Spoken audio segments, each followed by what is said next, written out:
clear up a myth, it's not so much what you're eating. The main focus, what I'm going to teach you in this video, is what you're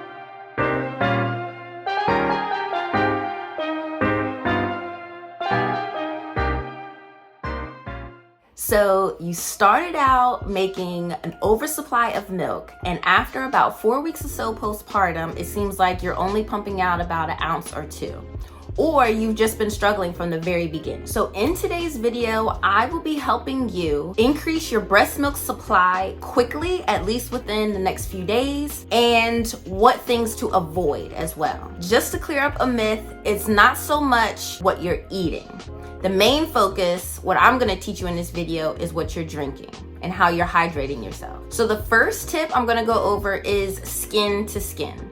Everybody's heard about skin to skin. That's something that you automatically do, whether you gave birth at home or in the hospital, where the baby will lay immediately after being born. They lay right on the chest. They start getting skin to skin, and that's giving them some, stimulation and having the both of you produce out of your pituitary gland the oxytocin hormone. And this hormone, a bonding hormone, as well as a lactation hormone. So you're definitely going to want it from the beginning. Every day, do skin to skin. And if you have the baby in a harness or something like that, I would just go topless. The baby should be topless, and that's also another opportunity you can get things done. You don't have to be so sedentary where you can get skin to skin done. Now, what I used to do, which is not a great idea because they don't encourage co-sleeping, but what I did was I laid Promise, my daughter, on my chest at night for the first few nights, and that really helped my milk supply. Like, my breasts were very, very full. The next thing we're going to be talking about, or the next tip, is going to be power pumping.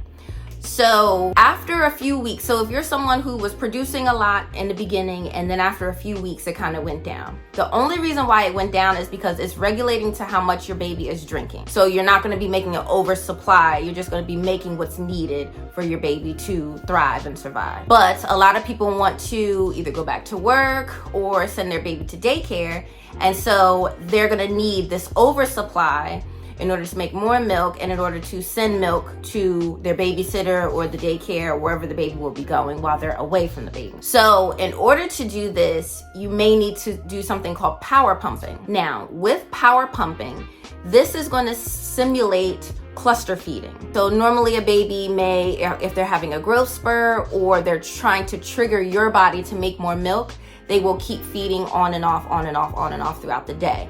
So this pretty much is simulating a cluster feeding, and that's going to trigger the body to make more and more milk. Power pumping is pumping in intervals. I'll leave a picture here so that way you can kind of see the intervals, but I'll walk you through it as well. So what you're going to do is you're going to either use an electric pump, your wearable pump, portable, whatever you want to use, and you're going to pump for 20 minutes. And then you're going to rest for 10 minutes, and then you're going to pump for 10 minutes. And then you're going to rest again for 10 minutes. And then you're going to pump again for another 10 minutes. And then you're going to rest for 10 minutes. And then you'll see after a while, your breasts are going to start making more milk as you do those intervals. And that's triggering the body to produce more milk. So it's all in supply and demand. So you want to completely, or try to at least get close to completely emptying the breast, so that way your breast knows, oh, we have to make even more in order to feed the baby. All right, tip number 3 is going to be making sure you're hydrated. So when I mentioned in the beginning of this video, it's not so much paying attention or having respect to what you're eating, but it's definitely what you're drinking. Now, keep in mind, the reason why I'm stressing to stay hydrated is because while breastfeeding, women averagely lose 25 ounces of fluid a day just by breastfeeding. And that's a lot of ounces. So you definitely want to stay hydrated and getting those liquids back into the body so you can keep producing more and more milk. And I like to put it this way: solids will produce solids and liquids will produce liquids. So you want to make sure you're hydrating yourself, but you don't want to just do water. So just downing 4, 5, 6, 7, 8 bottles of water really isn't going to do anything unless you're going to add like a pinch of salt. That kind of helps the body retain the liquid and use it within the body. So there's a few products and items that I just want to reference for you guys, and I'll leave all the links down below so that way you can purchase them online if you want to do so. So the first product that I love and that I definitely saw results at least within the next 24 hours was Liquid IV. And I started using this during my prenatal months, and that was to help me stay hydrated during pregnancy. But I also noticed that when I used it postpartum, it definitely helped with my milk supply. All right, so I'll have a picture here so that way you can see the pouch that it comes in, and you're just gonna use one pouch in either a water bottle or a big gallon jug. And I suggest getting a gallon jug because you're gonna want to drink at least a gallon of water. So the Liquid IV is filled with lots of electrolytes, and that's gonna keep your body hydrated. And they have all different types of flavors. So I'll kind of link the ones here and in my description box of my favorite ones. But they have a lot of different flavors. And I would get the ones that don't have any sugar added, just because if you're someone like me, I kind of tend to eat sugars throughout the day. And so I'm trying to lessen my amount. So I prefer using the ones that have no sugar added. Also, another product you can use is something called the Mother's Milk, which is really popular. I did see a difference. I would say that I saw a difference more so when I just made a single cup and drank it. And I would drink at least about 3 to 4 tea bags a day of the Mother's Milk tea. And I'll leave the picture here so that way you can see it if you want to look at it in the grocery store. And also I'll leave my link down below if you want to just hurry up and click and buy it now. Another friend of mine also said that she would fill up the apple juice jugs and put the tea bags in there. She would actually put 4 tea bags in each jug that she had, and she would drink 2 of those jugs each day, and she said she made a lot of milk. Another cool product was the coconut water. So I know you guys have seen it before, and I'll leave it linked here, a picture here so you can see. I prefer the pineapple one. My husband said that that tastes better than just a regular coconut water, so I prefer the pineapple. I haven't seen any other flavors but the regular and pineapple, and I would just either drink that straight or put that in with my gallon of water intake a day, and that pretty much did well. I would say that it didn't do as well as the Mother's Milk tea or the Liquid IV, but it definitely was something that, you know, if I needed a quick boost maybe over the next 2 or 3 days, it definitely worked out. And then the last tip was, like I said, drinking at least a gallon of water a day. And the last tip we're gonna go over is hand expression. And a lot of people kind of have questions of when you should be doing hand expression. So the way I like to do it is when Promise wakes up after a nap, I change her diaper, I feed her directly from the breast. And then once she's full and she's dozing off again and I burp her and everything, I lay her down, she's taking her nap. Now at that point, I'll start pumping. So I'll pump for about 20 to 30 minutes, get what I can get, and then I'll hand express after that. Or I'll also use my manual pump instead of using an electric pump, because I kind of feel like I get more milk when I use a manual pump. So I'll hand express, and I'll leave some links down below, and also a really good website as far as hand expression, because this website really walks you through each step on how you should hand express. And this website is going to be called the La Leche League, and it's a really helpful tool to use, especially if you're someone like me who, you know, you want quick answers. You don't want to just wait for an appointment to schedule with somebody like a lactation consultant or something like that. I was somebody who just needed answers now. And the La Leche League definitely helped me out and walked me through all the steps. It gives common questions, how to increase your milk supply, different positions for breastfeeding, what are some ways that you can supplement that are healthy, and just topics like that. So I definitely recommend going on that website because it definitely helped me.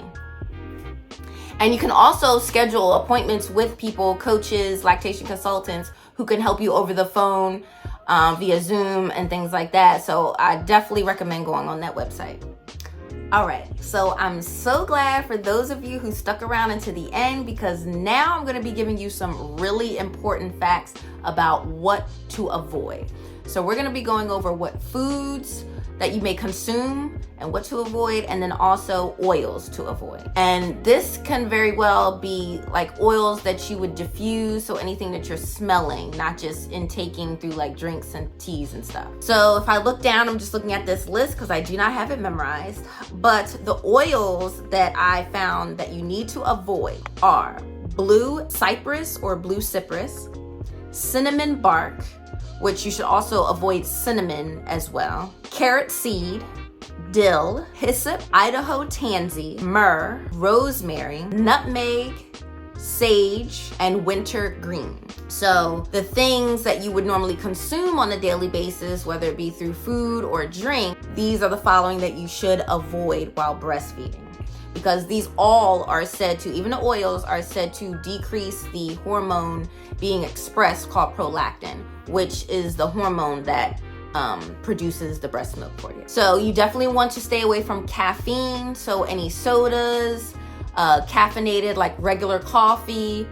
Sometimes I'll do the decaffeinated, but I'll only do like a half a cup or something like that. Now, alcohol is another thing. So alcohol naturally dries you out.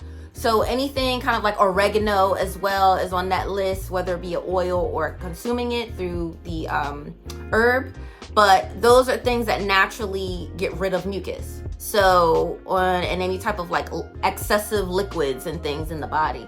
So you definitely want to stay away from oregano or alcohols. Also any mint, peppermint, like the wintergreen and things like that. Those are things that you need to avoid. Parsley was a surprising one to me.